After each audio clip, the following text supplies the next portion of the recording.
¿no?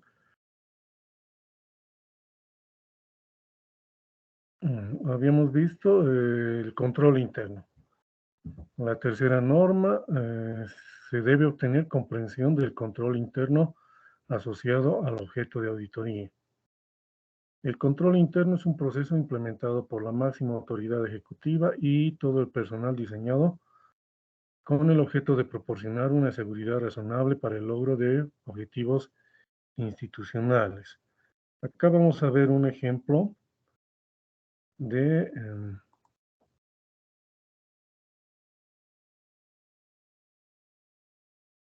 bueno, este es un documento, un manual de procedimientos. En este caso es de la Caja Petrolera de Salud.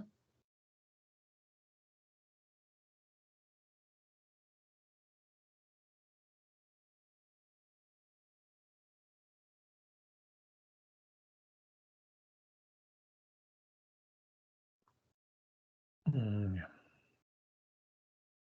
Formulario 3, ¿no? Se menciona. Es un modelo que se podría implementar, ¿no? Que nosotros también podríamos implementar. Dependerá de la mejor forma, ¿no? Que se entienda el documento. Este es un modelo solamente. Como dice acá, manual de procesos y procedimientos, en este caso es el pago de haberes al personal de Oficina Nacional. Descripción del proceso. Objetivo, remunerar con el pago de haberes y otros al personal de Oficina Nacional a través de cuentas bancarias individuales. Alcance, recursos humanos, administrativo, financiero y contabilidad. Es decir, intervienen tres unidades en este caso. La unidad de contabilidad, luego la revisión, la aprobación la realizará la unidad o el jefe o la jefa de la unidad administrativa financiera y el Departamento de Recursos Humanos elaborará las planillas de sueldos, ¿no? Elaborará los insumos. Los responsables, a nivel interno, el responsable de planillas, ¿no? Que corresponde al jefe o al Departamento de Recursos Humanos. Y se tiene el Departamento Nacional de Recursos Humanos, como ya habíamos mencionado, la DAF, en este caso el director o director administrativo financiero, la División de Contabilidad o el Departamento de Contabilidad y finalmente el que procede a la cancelación será el responsable de caja o tesorería. Y responsables externo, obviamente, ¿no? El banco, porque se van a hacer las transferencias de las cuentas, en este caso, de la Caja Petrolera de Salud, hacia cada uno de los empleados, ¿no? De la Oficina Nacional, como acá se menciona. Etapas. Número total de personal de la Oficina Nacional, que se va a reflejar mediante las planillas de sueldo. Para ello se tiene anualmente, ¿no? La escala o el nivel salarial. Anualmente se debe realizar la aprobación. Y luego el número de ítems, ¿no? Que también tiene o se va a verificar con las planillas de sueldos. Actividades del proceso o procedimientos, ¿no? Reiteramos que este es un manual de procedimientos, en este caso, para realizar el pago de haberes al personal de la Oficina Nacional de la Caja Petrolera de Salud. La partida es la 11700, que se denomina personal permanente.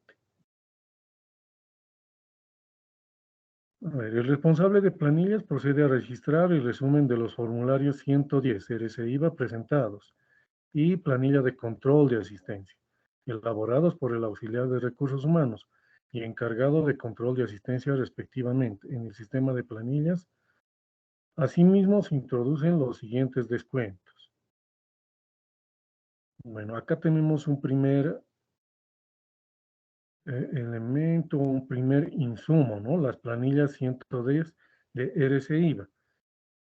Actualmente mencionaba en clases anteriores una forma de determinar qué personas tienen la obligación de presentar este formulario 110, se hace un cálculo, ¿no? Y se toma como parámetro, presentarán aquellas personas que ganan arriba de 4 salarios mínimos nacionales, ¿no? Todas esas personas tienen la obligación de presentar estos formularios 110, que deben estar acompañadas, por ejemplo, con facturas, ¿no? Facturas que tengan por lo menos el apellido paterno o uno de los, en este caso, generalmente, ¿no? El apellido paterno.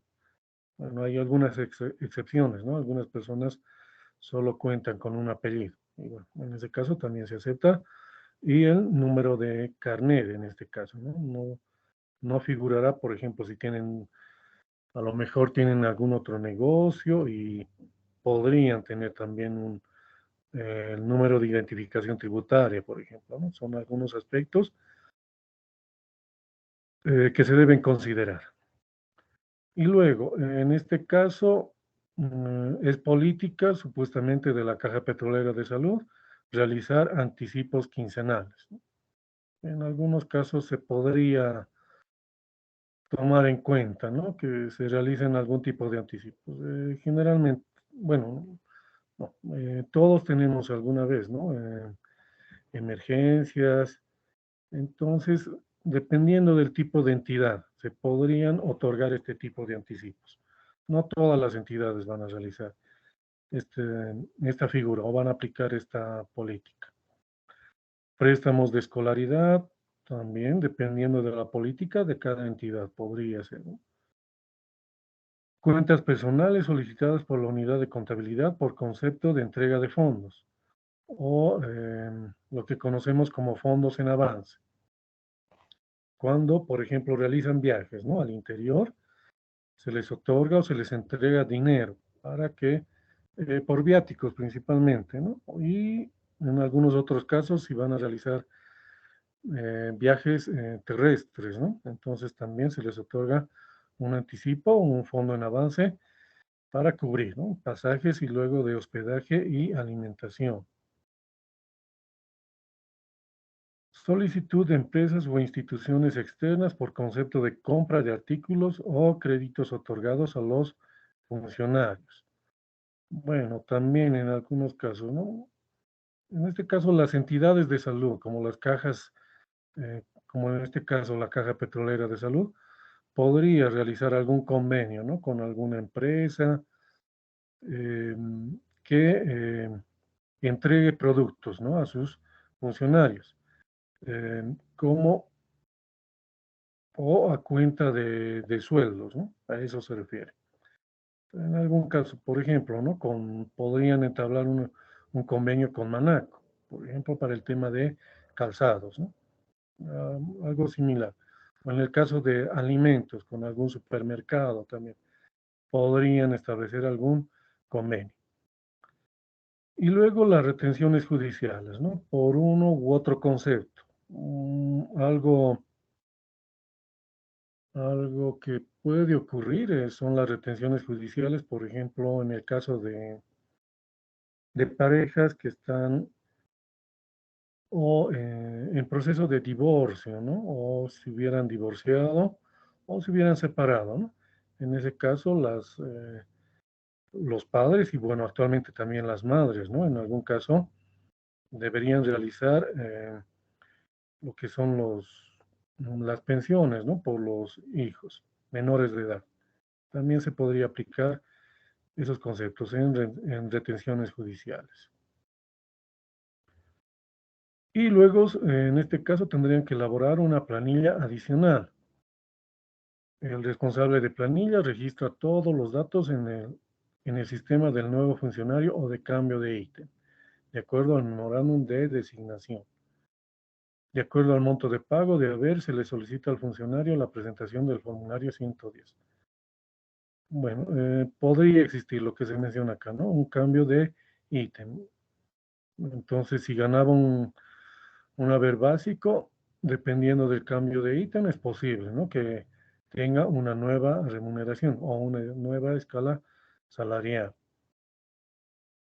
Y también en algunos casos es usual utilizar esta partida, la 12.100 de personal eventual, El responsable de planilla registra los contratos y elabora la planilla de pago de haberes en Excel de acuerdo al contrato suscrito y considerando el control de asistencia y los formularios 110.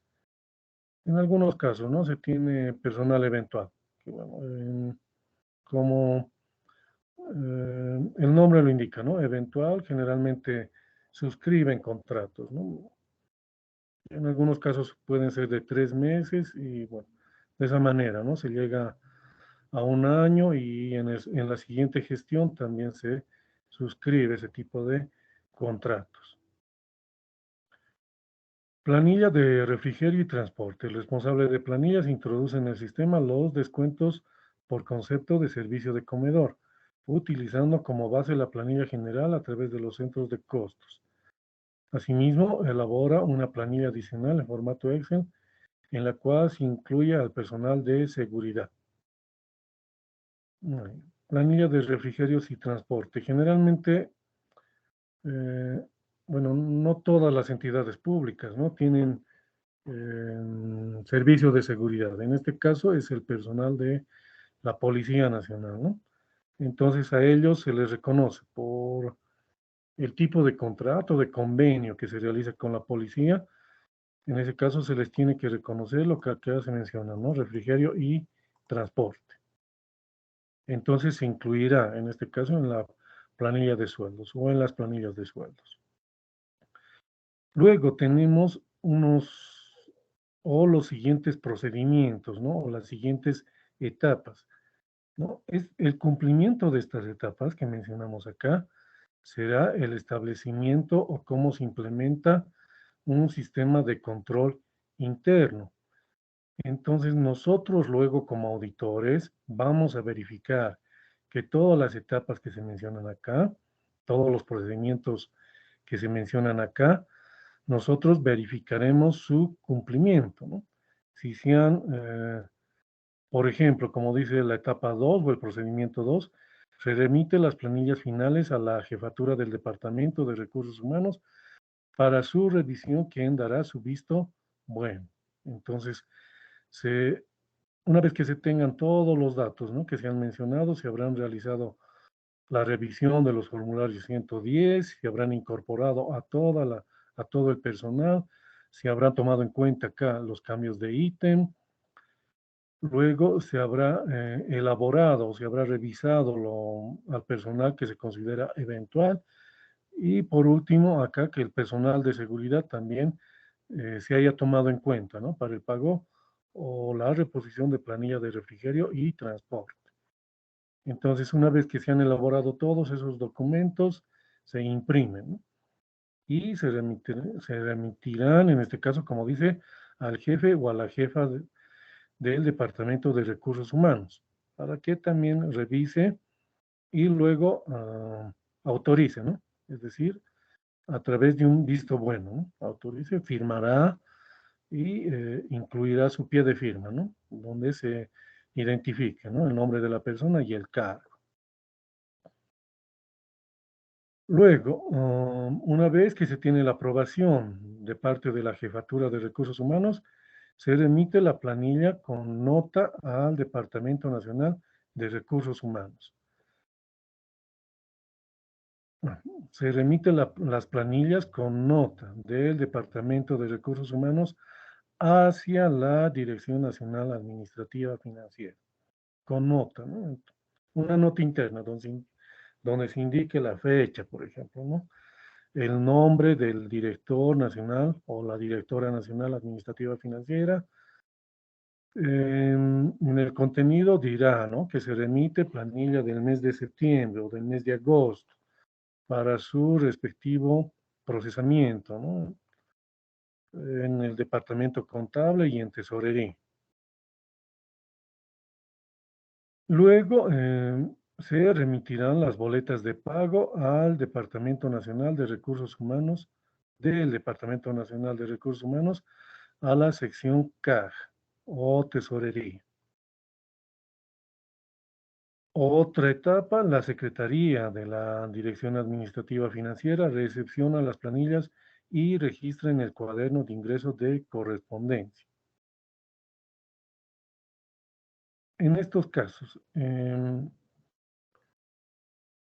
una forma de verificar, o también el personal, ¿no? En este caso de recursos humanos, de contabilidad, de la dirección administrativa, es cuando se tienen, ¿no? Documentos o copias de toda esta documentación que se remite, donde plasman o rubrican, ¿no? Eh, firman y firman, o firman y acompañan de los sellos personales, ¿no? De cada uno de ellos. Entonces es una forma de verificar que se han seguido con todos estos procedimientos. Acá también se menciona, ¿no? Que se debería remitir una nota, una carta interna. Y luego se remiten las boletas de pago. Bueno, anteriormente, ¿no? O actualmente existen todavía boletas de pago en algunos casos. Son unos talonarios, ¿no? Que tienen la validez de un cheque, se dice. Entonces se emiten las boletas de pago y luego hay que hacer un trámite ante el Tesoro General de la Nación para que emitan el sello rojo, por ejemplo, ¿no? En el caso de las planillas, emiten el sello rojo, lo que indica que ya pueden hacer efectivo, por ejemplo, estas boletas de pago, apersonarse a las agencias, en este caso del Banco Unión, y pueden proceder al cobro de esas boletas de pago. O el sello rojo indica que también ya se podría realizar la transferencia de las cuentas de la Caja Petrolera de Salud hacia las cuentas de sus dependientes, ¿no? En todos los casos, entonces, generalmente, ¿no? Se deja un rastro, como llamamos en auditoría, un rastro de que se ha cumplido con todas estas etapas. El rastro consistirá, como les digo, en las firmas, ¿no? Y sellos de los responsables de cada una de las dependencias. Y bueno, seguimos viendo, ¿no? Otras etapas. El director deriva las planillas de haberes al departamento en este caso, ¿no? Administrativo financiero. La secretaria del Departamento Administrativo Financiero recepciona las planillas y nuevamente registra en su cuaderno de correspondencia. Las planillas de haberes son derivadas al jefe nacional administrativo para su revisión, una nueva revisión, que no hayan cometido errores, ¿no? En algún caso podrían cometer algún error aritmético, ¿no? De alguna suma o alguna resta. Luego de que el jefe, en este caso administrativo financiero, ha revisado la documentación, deriva las planillas previa revisión a la división, a la unidad de contabilidad en este caso. Luego, la unidad de contabilidad elabora el comprobante de diario o contable, cargando a cajas pagadoras contra bancos. Luego, el comprobante, ¿no? Una vez que realice el registro, procederá a la impresión del comprobante, ¿no? Luego, ese comprobante será firmado por el contador. Una vez que se tenga ya impreso el comprobante, por ejemplo, ¿no? Firmado por el contador, se derivará nuevamente o se devolverá a la Jefatura Administrativa Financiera para su aprobación, ¿no? Aprueba mediante su firma, ¿no? Y luego, como vemos, es una serie de procedimientos, en este caso para el pago de haberes, ¿no? Entonces nosotros, cuando planifiquemos la realización de una auditoría, en este caso se podría hacer al pago de haberes, podríamos hacer una auditoría operacional solamente a esta actividad, ¿no? O a este procedimiento, pago de haberes al personal de Oficina Nacional. Entonces, cuando elaboramos el memorándum de planificación de auditoría, que contempla además el programa de trabajo, una de las actividades, ¿no?, que vamos a realizar será solicitar toda la documentación correspondiente a pago de haberes de un determinado periodo, pudiera ser de un año, ¿no? Y luego vamos a corroborar que se hayan cumplido con todas estas etapas. Pero en el caso del pago de haberes, además, nosotros como auditores deberíamos verificar, por ejemplo, el cumplimiento de las declaraciones juradas. A lo mejor hayan escuchado, ¿no?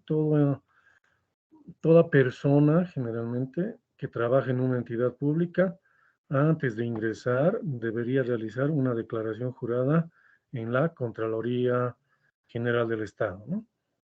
En la cual menciona qué tipo de bienes posee, si tiene una casa o la vivienda donde habita es propia o es alquilada, qué otro tipo de ingresos tiene, o si solamente va a percibir sus honorarios, sus sueldos. También se menciona si se tiene algún préstamo, préstamo particular o préstamo del sistema bancario, y si posee otro tipo de bienes, ¿no? Si tienen vehículos, por lo general, ¿no? Se hace ese tipo de declaraciones. Y una vez que ya trabajan en una entidad pública, cumplen un año, deberían realizar o actualizar esa declaración jurada, generalmente en las fechas de los cumpleaños, ¿no? Deben realizar o actualizar estas declaraciones juradas. Entonces, si realizamos una auditoría operativa de pago de haberes, también debemos considerar ese otro aspecto, ¿no? Evaluaremos si han cumplido o no con la presentación o actualización de las declaraciones juradas. En el caso de que no hubieran realizado la declaración jurada, también podría considerarse como un indicio de responsabilidad en este caso, ¿no? Y dependiendo de mm, del patrimonio, ¿no? Que cada uno declare, podría, mm, podría establecerse algunos otros mecanismos, ¿no? O ampliar de repente nuestro trabajo de revisión o trabajo de auditoría. A lo mejor en algún caso, ¿no? Hubieran declarado que no, bueno, que la vivienda donde habitan era en alquiler, ¿no? Y en la siguiente declaración pudieran declarar que ya poseen una vivienda, ¿no? No sé, de 5 pisos, 4 pisos, ¿no? Esos aspectos o esas situaciones llamarían la atención, ¿no? Nos llamarían la atención. Tendríamos que indagar más al respecto, ¿no? Del por qué, si anteriormente tenía una vivienda en alquiler, ahora tiene, por ejemplo, ¿no? Una casa o un edificio de 5 pisos, ¿no? Hay algunas cosas o esas situaciones, ¿no? Podríamos,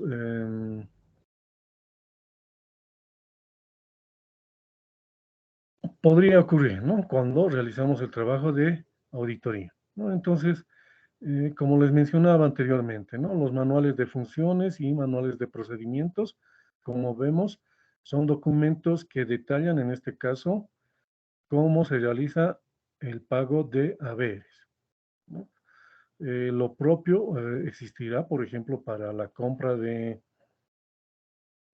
activos fijos, em, material de escritorio, em, las cuentas por cobrar, cuentas por pagar, también, ¿no? Se tendrá un manual de procesos y procedimientos o solamente manual de procedimientos, ¿no? Y como vemos acá, este documento tiene 32 páginas, ¿no? Más abajo ya, por ejemplo, se hace una mención, ¿no? Donde se identifican las fallas, ¿no? Las posibles fallas, las causas y el efecto. Por ejemplo, ¿qué podríamos ver?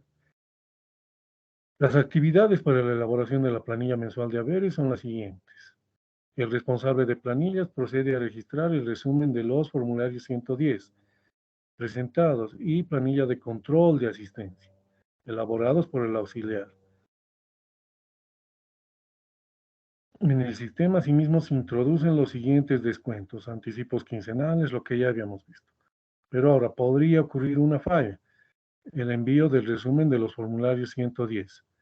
La causa que estos formularios 110 presentan observaciones, ¿no? A lo mejor el total o la suma total no corresponde a la cantidad de facturas que han presentado. O a lo mejor alguna de las facturas presentan irregularidades o no incluyen el apellido, por ejemplo, o no incluyen los números de carnet, o tienen alguna tachadura, o han sido alteradas, por ejemplo, ¿no? Podría ser alguna de las causas por las que presentan observaciones. Y entonces el efecto va a ser que se tenga un retardo, ¿no? En la elaboración de las planillas en general y de la planilla tributaria en este caso. El responsable es, en este caso, el auxiliar de recursos humanos, ¿no? Y el resto de los funcionarios de la institución, ¿no? Las medidas correctivas se debería realizar la revisión oportuna, ¿no? Generalmente se tienen plazos también, ¿no? No solamente en las entidades públicas, en las empresas privadas también, ¿no? Se tiene generalmente es hasta el 20 o 25 de cada mes, ¿no? Que deberían presentar sus formularios 110 para que no se tenga este tipo de eventos, ¿no? Fallas, lo que ocasionan retardación, ¿no? En la elaboración de las planillas. Bueno, entonces, estos instrumentos o estos documentos a nosotros nos sirven, ¿no? Pediremos una copia de este manual de procedimiento, de procesos y procedimientos, y luego podremos elaborar nuestra estrategia de auditoría, ¿no? El cual se va a incluir en el programa de trabajo.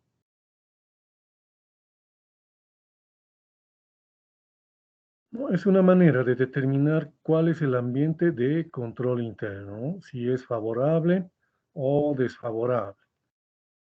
Será desfavorable, por ejemplo, ¿no? En el caso que veíamos, que cuando se realiza el pago de haberes, algunas etapas o algunos procedimientos son obviados, no son observados o no se cumplen, ¿no?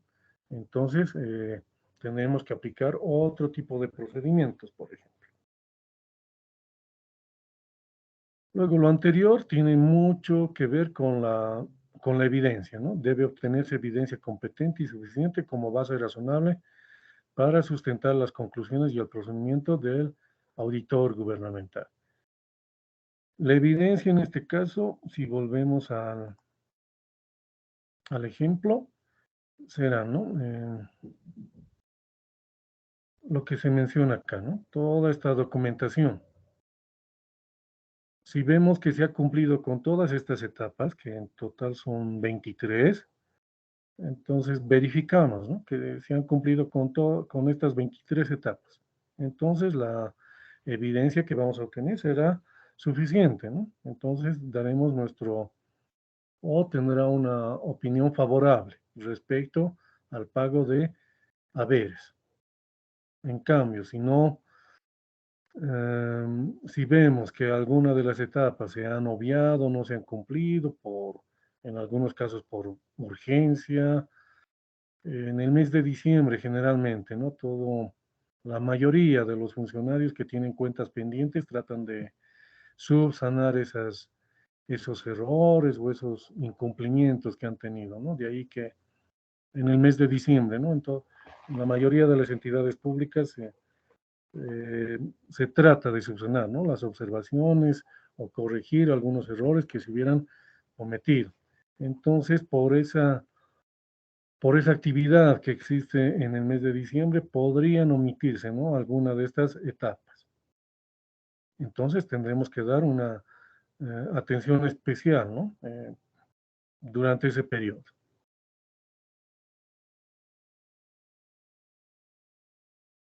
A ver, para que la evidencia sea competente, debe ser válida y relevante.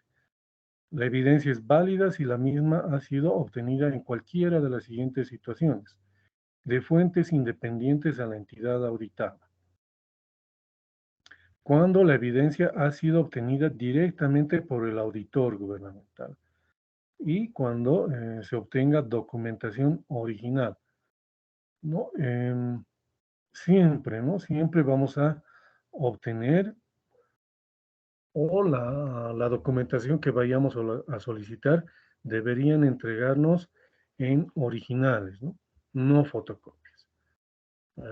Ni fotocopias legalizadas. En algunos casos, ¿no? Extravían alguna documentación, lo cual ya el extravío, ¿no? De algún documento a nosotros como auditores ya nos llama la atención, ¿no? Algún control interno no se está implementando de manera efectiva, ¿no? En ningún caso podríamos aceptar fotocopias o fotocopias legalizadas en algunos casos, como acá se menciona. Siempre, ¿no? Siempre deberían presentarnos o deberían facilitarnos documentación original. Y luego, a ver, de fuentes independientes a la entidad auditada. Una manera de verificar, por ejemplo, los saldos bancarios, ¿no? Es realizar lo que se conoce como circularización. Se envían notas a todos los bancos, ¿no? En nuestro medio, a todos los bancos que tenemos acá en La Paz, en la que se solicitan, ¿no? Sírvase emitir extractos o detalle de las cuentas que en este caso la Caja Petrolera de Salud mantiene en su entidad, así como cualquier otra obligación por concepto de préstamos, por ejemplo, ¿no? Se menciona en la carta. Y esa carta obviamente va a tener o se debería elaborar en papel membretado, en este caso, en papel membretado, ¿no? De la Caja Petrolera de Salud, por ejemplo. Y esas cartas de circularización para los bancos tendrán que estar firmados por el director ejecutivo, ¿no? Por la máxima autoridad ejecutiva de la entidad, ¿no? Las cartas de respuesta de los bancos van a ser de fuente independiente, ¿no? Lo que para nosotros tiene o confirma, ¿no? En algunos casos, la información que nos presentan en los estados financieros, ¿no? Van a confirmar. Ahora, en caso de que existiera alguna diferencia, también realizaremos o aplicaremos otros procedimientos, ¿no? Para establecer del por qué existe esa diferencia. Y bueno, cuando la evidencia ha sido obtenida directamente por el auditor, ¿no? Cuando solicitamos lo que veíamos en el caso de la Caja Petrolera de Salud, toda la documentación relacionada con el pago de haberes. Nosotros verificamos y como dice acá, ¿no? Deberían ser documentos originales.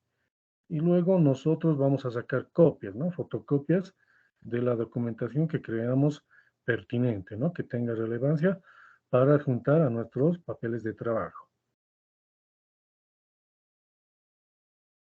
Luego, la evidencia es relevante cuando la información obtenida permite al auditor pronunciarse convincentemente sobre el objetivo, objeto y alcance de la auditoría.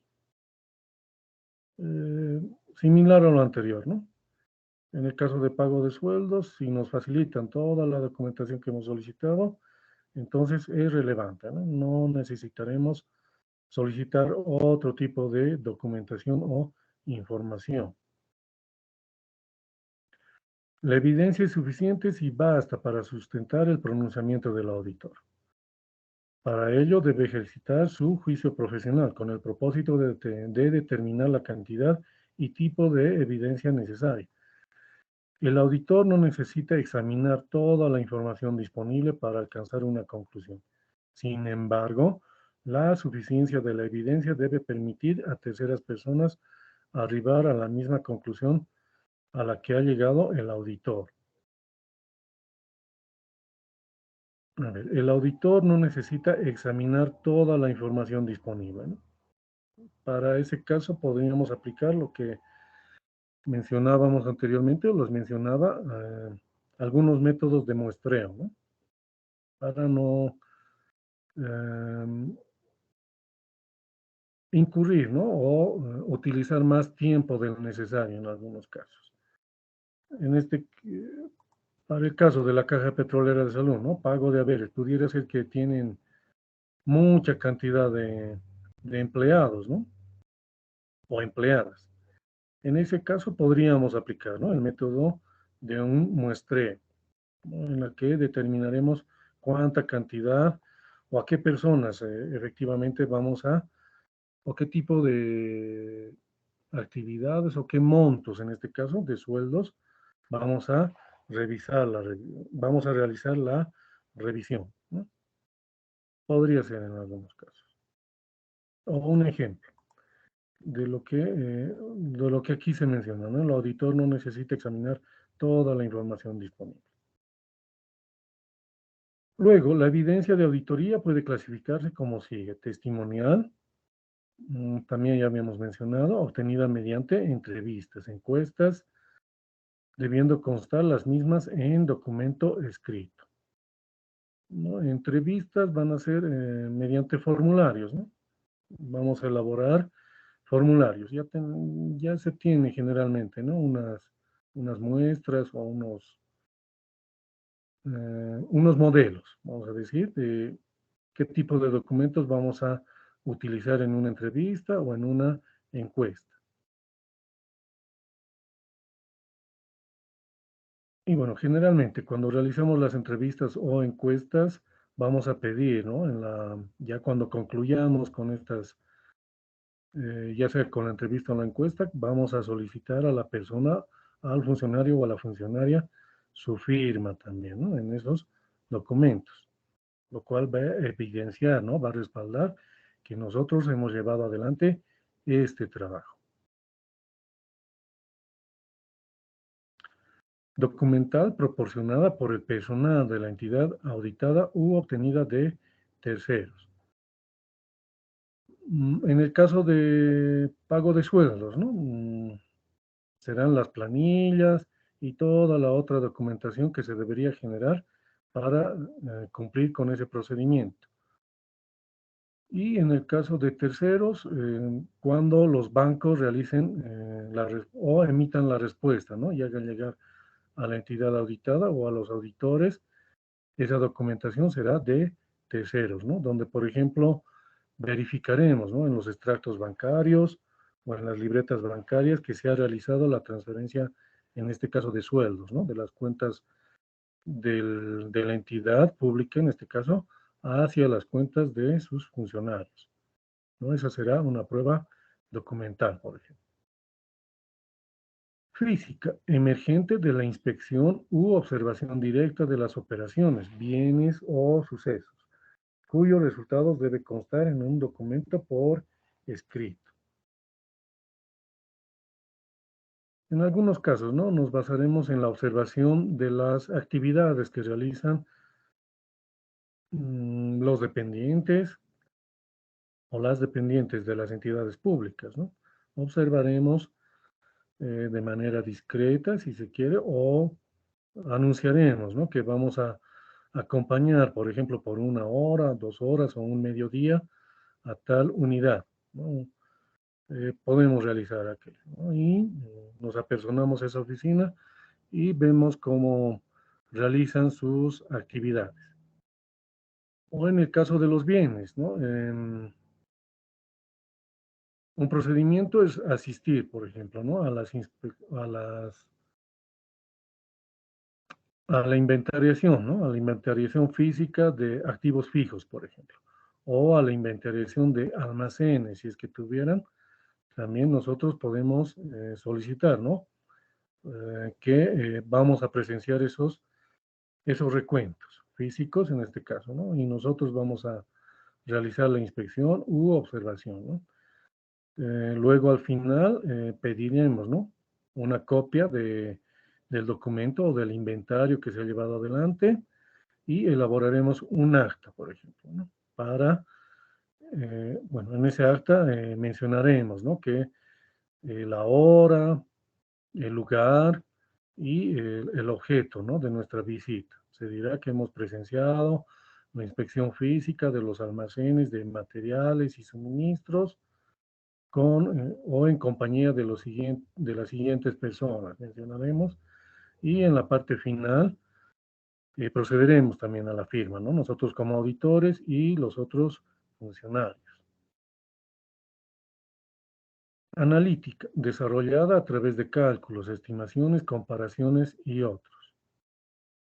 Mm, Cálculos, en el caso de las planillas de sueldos que veíamos, podríamos, ¿no? Nosotros realizar eh, o verificar, ¿no? El caso de los aportes, de los descuentos, podríamos realizar recálculos en ese caso, ¿no? Para verificar que el total ganado, por ejemplo, sea congruente con el líquido pagable, ¿no? Nosotros realizaremos otro tipo de recálculos para determinar, ¿no?, que las planillas de sueldos han sido elaborados de manera correcta. Estimaciones o comparaciones. Estimaciones podríamos realizar en el caso de compras, ¿no?, que hayan realizado algunas compras. Entonces nosotros también podríamos acudir, si vemos alguna irregularidad, podríamos, ¿no?, acudir u obtener o solicitar cotizaciones, por ejemplo, ¿no? En el caso de que observáramos alguna irregularidad, ¿no?, podemos obtener otras cotizaciones de los bienes similares, ¿no?, que hubieran realizado compras. Otra forma de satisfacer, ¿no?, el trabajo de auditoría que estamos realizando.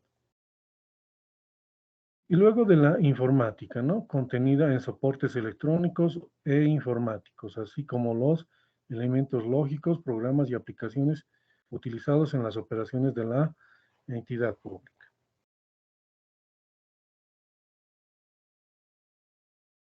Bueno, lo que conocemos como backups, ¿no?, o respaldos. Podríamos solicitar una copia y para que nosotros luego apliquemos algunos procedimientos, ¿no? En algunos casos se tienen hojas Excel, ¿no?, que ya están diseñadas, en las cuales se vacía la información y podemos obtener también cierta información o cierto tipo de cálculos, eh, y luego realizaremos, ¿no?, algunas observaciones si es que las hubiera. Luego, la evidencia obtenida por el auditor debe conservarse en los papeles de trabajo. Comprende la totalidad de los documentos preparados u obtenidos por el auditor, de manera que en conjunto constituyan un compendio de las pruebas realizadas durante el proceso de la auditoría y de las evidencias obtenidas para sustentar sus conclusiones y pronunciamiento. Bueno, en algunos casos hay algunos auditores, ¿no?, que, bueno, o más bien dependerá, ¿no?, de em, de la experiencia que tiene cada auditor en este caso. Hay algunos auditores que suelen sacar fotocopias de toda la documentación que se les proporciona, ¿no? Y en algunos casos no es necesario, ¿no? Y más ahora que, por ejemplo, podemos digitalizar toda esa documentación, ¿no? Entonces, también al digitalizar es un documento válido, ¿no? Pero suele ocurrir esa situación, ¿no?, que sacan fotocopias de todos los comprobantes, por ejemplo, o en el caso de los sueldos, de toda la documentación, ¿no?, de las planillas de sueldo, de los formularios 110 y toda la otra documentación que se acompaña, ¿no? Pero, como les digo, no es necesario en ese caso, ¿no? En algunos casos no es necesario. Ahora que tenemos la facilidad de los escáneres, ¿no?, podemos digitalizar esa documentación. Sin embargo, como anteriormente también les mencionaba, sí vamos a acompañar en nuestros papeles de trabajo aquella documentación que sí creamos pertinente, ¿no?, que sí sea relevante, no más, no como acá dicen, ¿no?, la totalidad de los documentos. Bueno, sí podríamos realizar la revisión, ¿no?, de la totalidad, pero no sacar fotocopias de toda la documentación, ¿no? Es algo que no, a estas alturas no se debería tomar en cuenta o cumplir lo que se menciona acá. Luego, los papeles de trabajo tienen tres propósitos: proporcionar el principal sustento del informe o informes del auditor, permitir que los auditores ejecuten y supervisen la auditoría, permitir que otros revisen la calidad del trabajo realizado. Todos los, mm, todos los papeles de trabajo que elaboramos posteriormente se archivan, ¿no? Y en algunos casos irán al legajo permanente y en otros casos irán al legajo transitorio o del trabajo que estamos realizando, ¿no? Entonces también nosotros como auditores tenemos archivados, ¿no?, todos estos papeles de trabajo. Luego, los papeles de trabajo deben contener los objetivos, alcance y procedimientos. Al elaborar los papeles de trabajo, ¿no?, en la parte superior se, se enuncia o se tiene transcrito, ¿no?, cuál es el propósito, cuál es el objetivo, el alcance que se pretende lograr y el o los procedimientos que se van a aplicar. Por ejemplo, ¿no?, de los sueldos, ¿no?, estableceremos cuál es el objetivo. Verificar que se han cumplido con el manual de procedimientos. Alcance, podremos determinar, ¿no?, un 70% de alcance. Los procedimientos será la revisión, ¿no?, de las planillas de sueldos, declaraciones juradas, como les decía, revisión de los formularios 110 y el cumplimiento, ¿no?, de las etapas que se tienen establecidas en el manual de procesos y procedimientos, por ejemplo, ¿no? Y luego la documentación del trabajo realizado para sustentar conclusiones, incluyendo descripciones de los planes, programas, proyectos u operaciones examinadas que permitan a, que permitan a un auditor experimentado examinar la misma. No, elaboramos los papeles de trabajo y luego utilizamos lo que se conocen marcas de auditoría, ¿no?, en las cuales se indicarán que se ha realizado el cotejo, por ejemplo, ¿no?, de los datos, en este caso de sueldos, se han cotejado con el libro mayor del sistema, ¿no?, del SIGE, por ejemplo. Se han verificado las sumas totales, y en algunos casos de observaciones se ha acudido o se ha realizado, como acá se decía, una inspección o una observación de otra documentación secundaria relacionada con los sueldos y salarios, por ejemplo, o con la planilla de asistencia también, ¿no? Se ha verificado. Se mencionan esos aspectos en los papeles de trabajo. Luego también se deberán describir o mencionar aquellas deficiencias significativas y las recomendaciones también, sí corresponde, ¿no? En el mismo papel de trabajo se deberá mencionar si hubieran existido deficiencias y cómo se podrían corregir esas deficiencias, ¿no? Esas correcciones serán parte o serán las recomendaciones. Luego, la evidencia de la supervisión realizada sobre el trabajo efectuado. Una vez que concluimos nosotros un papel de trabajo, en este caso de sueldos, ¿no?, concluimos con las deficiencias y las recomendaciones. Esa hoja de trabajo luego debería ser verificada nuevamente por el supervisor, ¿no?, quien también generalmente, ¿no?, firma sobre el papel de trabajo, ¿no?, para dar su satisfacción o realizar alguna observación. Luego, los requisitos técnicos mínimos, como ser nombre de la entidad pública auditada, propósito de la cédula u hoja de trabajo, ¿no?, o perdón, papel de trabajo. Los papeles de trabajo también tienen o se les puede denominar como cédulas de trabajo. Referencias y correferencias, las marcas de auditoría, ¿no? Fuente de información, es decir, qué unidad o qué persona nos ha proporcionado la documentación, por ejemplo. Luego las conclusiones, y bueno, acá nuevamente las marcas de auditoría y su explicación. Los papeles de trabajo son propiedad de la organización de auditoría, ¿no? Y, bueno, como mencionaba anteriormente, también, ¿no? Nosotros como auditores debemos tener archivados estos papeles de trabajo de manera ordenada.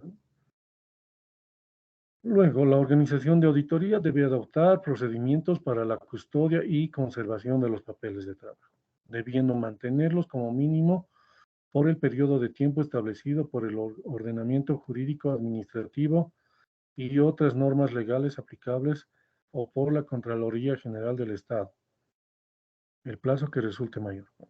Como habíamos visto anteriormente, ¿no? Se tiene la obligación por lo menos de mantener archivado por el lapso de 10 años, ¿no?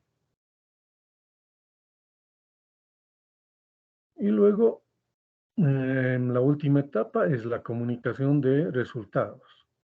El informe de auditoría operacional debe contener el pronunciamiento sobre la eficacia, eficiencia, economía y o efectividad del objeto de auditoría de manera individual o en conjunto. Para emitir el pronunciamiento sobre una gestión deficiente o negligente, necesariamente el objeto de la auditoría deberá ser de la gestión, ¿no? De un determinado periodo, ¿no? Podría abarcar una gestión, es decir, un ejercicio fiscal. Los informes deben ser oportunos, completos, veraces, objetivos y convincentes, así como lo suficientemente claros y concisos como lo permitan los asuntos tratados. A ver, completos y concisos.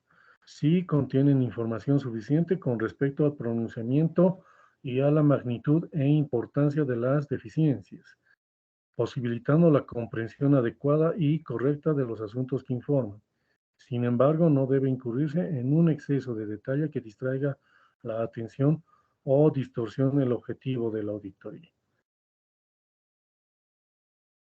Bueno, completos y concisos, ¿no?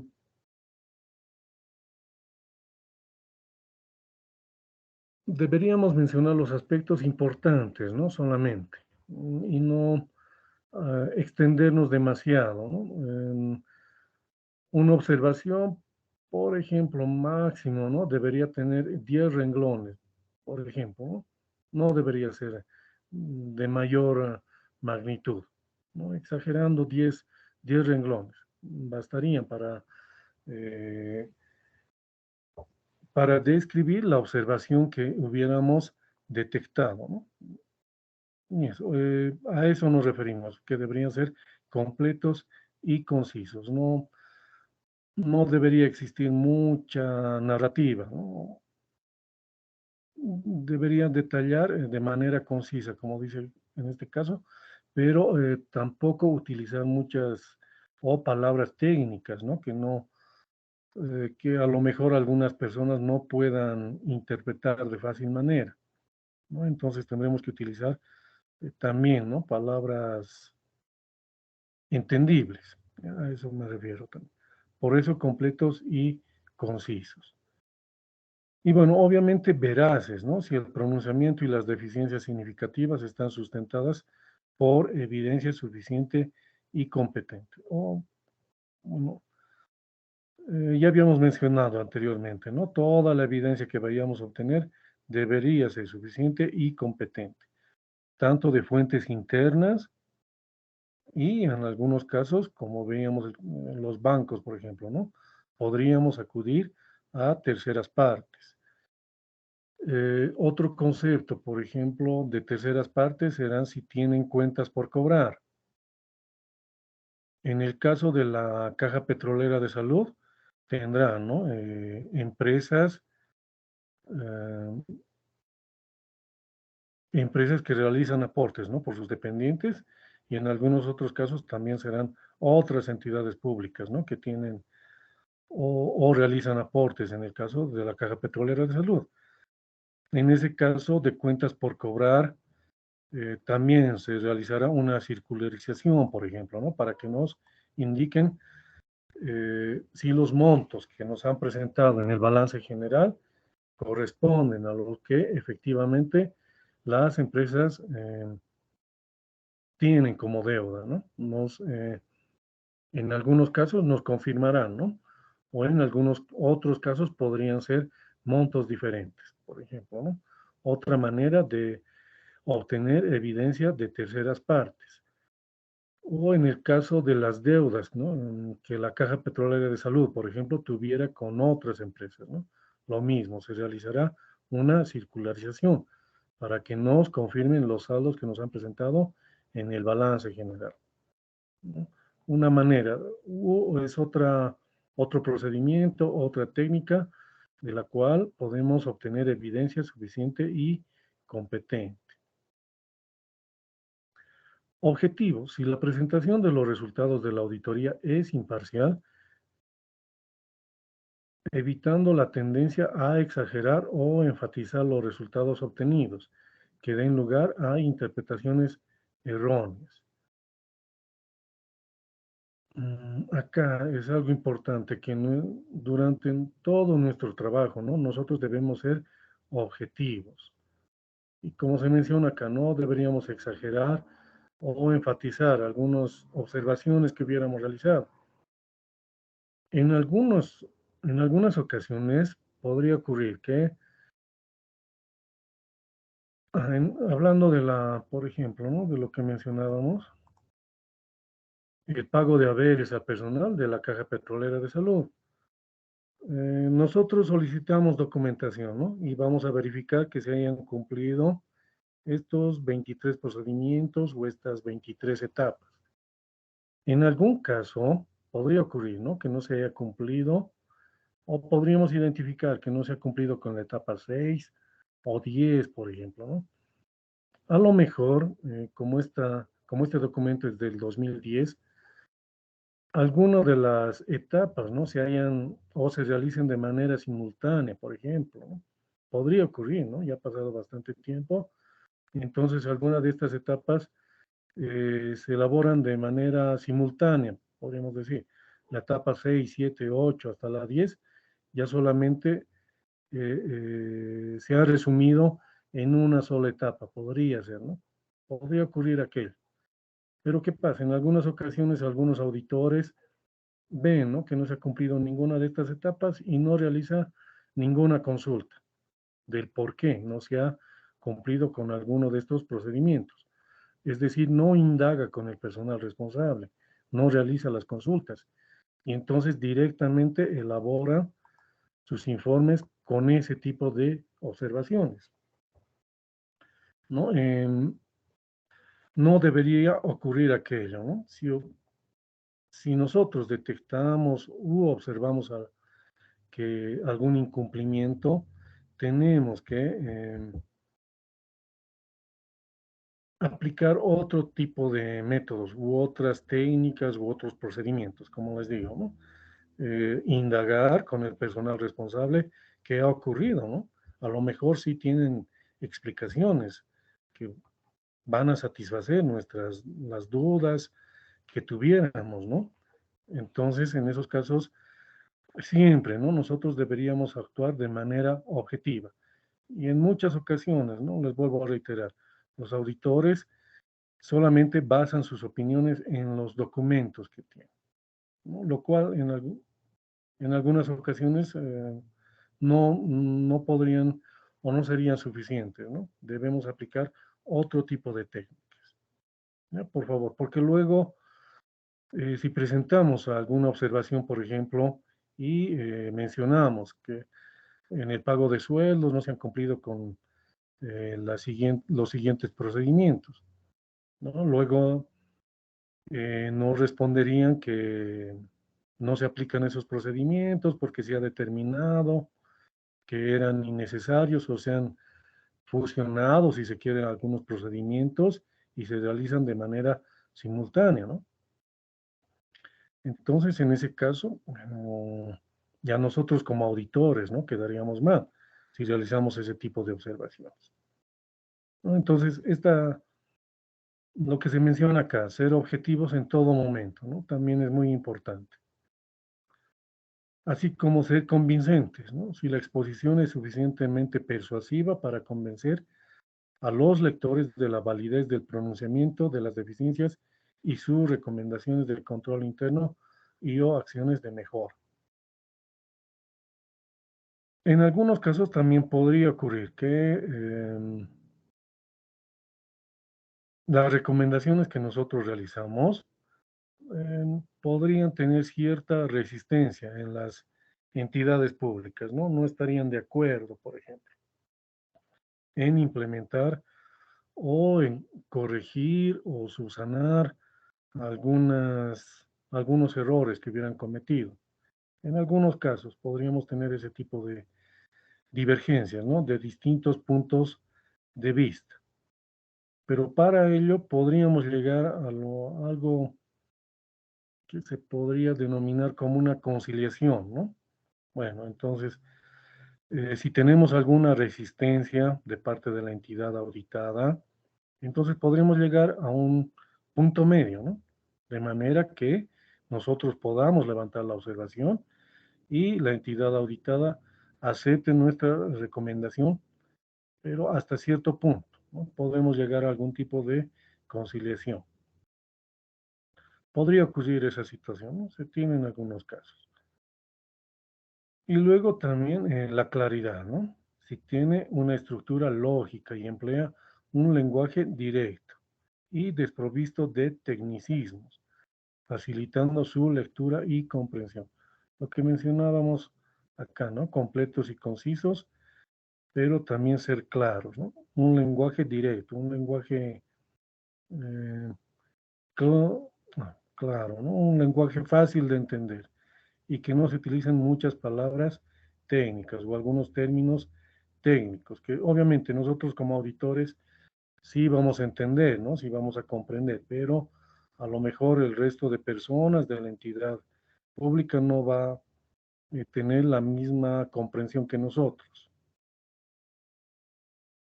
Cuando se vea conveniente, puede utilizarse elementos de apoyo visual, fotografías, diagramas, gráficos, mapas, etcétera, para aclarar y resumir información compleja y de difícil comprensión.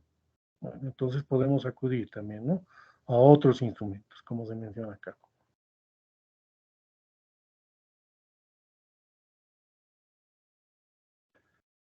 Y finalmente, ¿no? La información o los informes que vayamos a presentar deben ser oportunos. Si son presentados en el tiempo previsto, a fin de que sean de mayor utilidad para los destinatarios. Anteriormente veíamos que las alcaldías, ¿no? Tienen que presentar de manera conjunta con sus estados financieros los informes de auditoría. Uno de ellos es la auditoría operacional, ¿no? Y entonces se realiza entre los meses de enero y febrero de cada año. Ahora, si la alcaldía o las alcaldías, ¿no? No contratan los auditores, entonces no van a presentar este informe de auditoría operacional y si de manera posterior se realizara ese trabajo de auditoría operacional, los informes que vayan a emitir ya no van a ser oportunos, ¿no? Por ejemplo, ya van a estar fuera de tiempo. El tiempo razonable es que se realice este trabajo entre los meses de enero y febrero, ¿no? O mejor si se realiza de manera anterior o ya se comienza con el trabajo de auditoría en el mes de diciembre, por ejemplo, ¿no? Entonces ya se tendría, en ese caso sí, el informe ya sería oportuno, ¿no? Sí. Es decir, los auditores o nosotros como auditores ya vamos a evidenciar, vamos a presenciar alguna de las actividades, ¿no? De la entidad auditada a partir del mes de diciembre, ¿no? Y podremos acudir, por ejemplo, a lo que mencionábamos, a, a los inventarios físicos, ¿no? De los activos fijos, o de los almacenes, por ejemplo, ¿no? Luego, el contenido del informe de auditoría operacional debe hacer referencia a los antecedentes, acciones o circunstancias que dieron origen a la auditoría. Inciso B, ¿no? O segundo punto, el objetivo de la auditoría, que identifican los propósitos específicos que se cubrieron durante la misma. El objeto, identificando aquello que ha sido auditado. El alcance de la auditoría, especificando las normas de auditoría profesional aplicadas, el periodo y cobertura del trabajo realizado para cumplir con el objetivo de la auditoría. Si corresponde, se debe señalar las limitaciones de información o al alcance del trabajo de auditoría. En algunas ocasiones también podrían ocurrir, ¿no? Podríamos tropezar con este tipo de inconvenientes, limitaciones. Lo que hace un momento les mencionaba, ¿no? Que siempre deberían proporcionarnos documentos originales. Si no nos presentan alguna documentación que hayamos solicitado, ya significa una limitación, ¿no? Para nosotros significa una limitación. No vamos a poder realizar nuestro trabajo de auditoría de manera satisfactoria, ¿no? Lo cual podría implicar que nosotros emitamos un informe deficiente, ¿no? Por acá se mencionaba.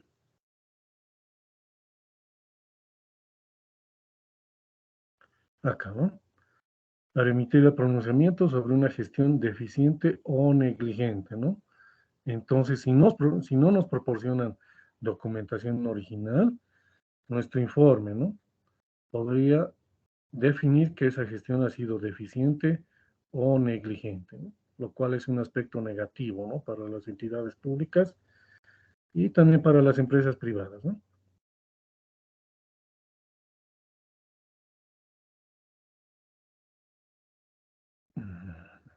Acá, las limitaciones, ¿no? Entonces, una limitación, por ejemplo, es eso, ¿no? Que no nos proporcionen documentación original. Luego, la metodología de la auditoría, manifestando que la auditoría fue realizada aplicando las técnicas y procedimientos de auditoría incorporados en el programa de trabajo. Asimismo, los criterios e indicadores utilizados y cuando se hayan aplicado métodos de muestreo, la explicación de la forma de determinación de la muestra representativa y las razones para su selección. Los resultados de la auditoría exponiendo el pronunciamiento sobre la eficacia, eficiencia, economía y o efectividad del objeto de auditoría,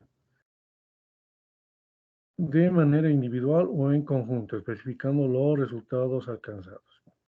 Las causas que dieron lugar a la ineficacia, ineficiencia, falta de economía y o inefectividad del objeto de auditoría, así como las recomendaciones relacionadas con las mismas, cuando corresponda.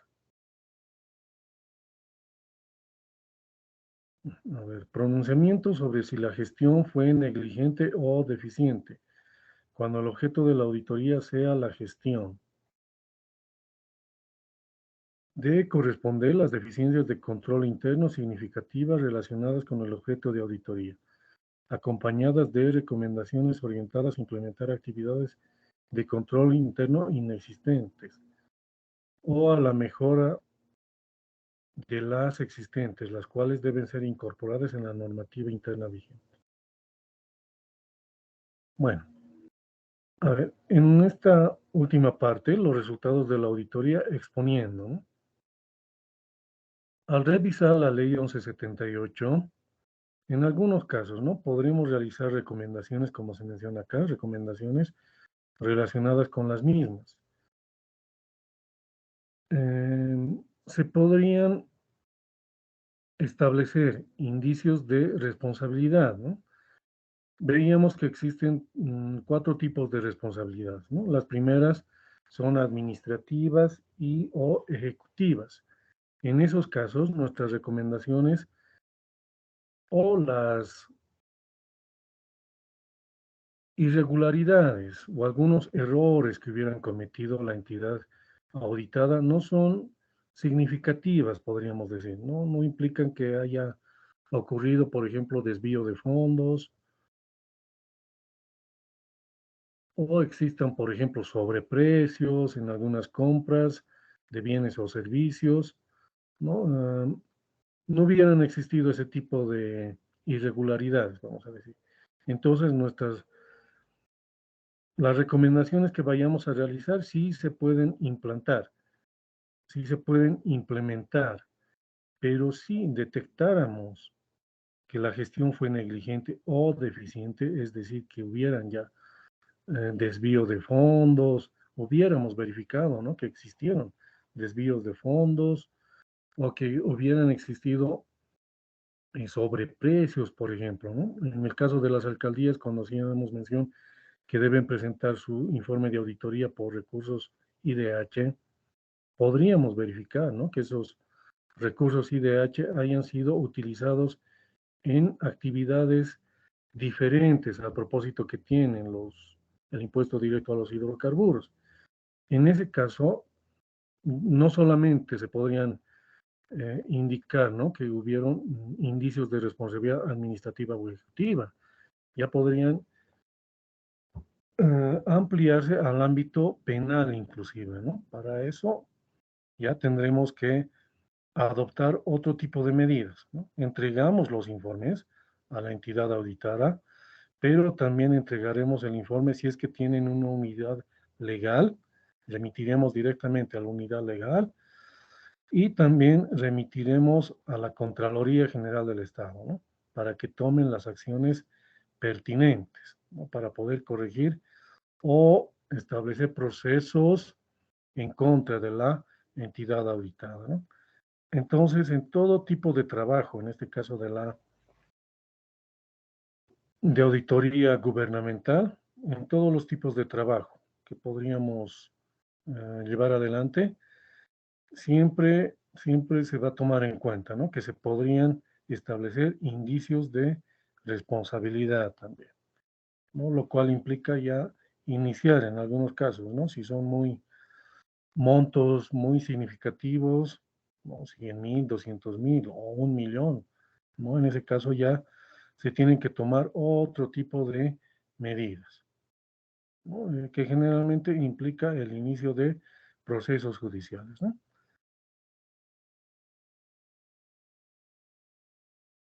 Bueno, previo a la emisión de los informes de auditores internos, la Contraloría revisará las recomendaciones formuladas por los mismos. En este caso, los auditores internos, ¿no?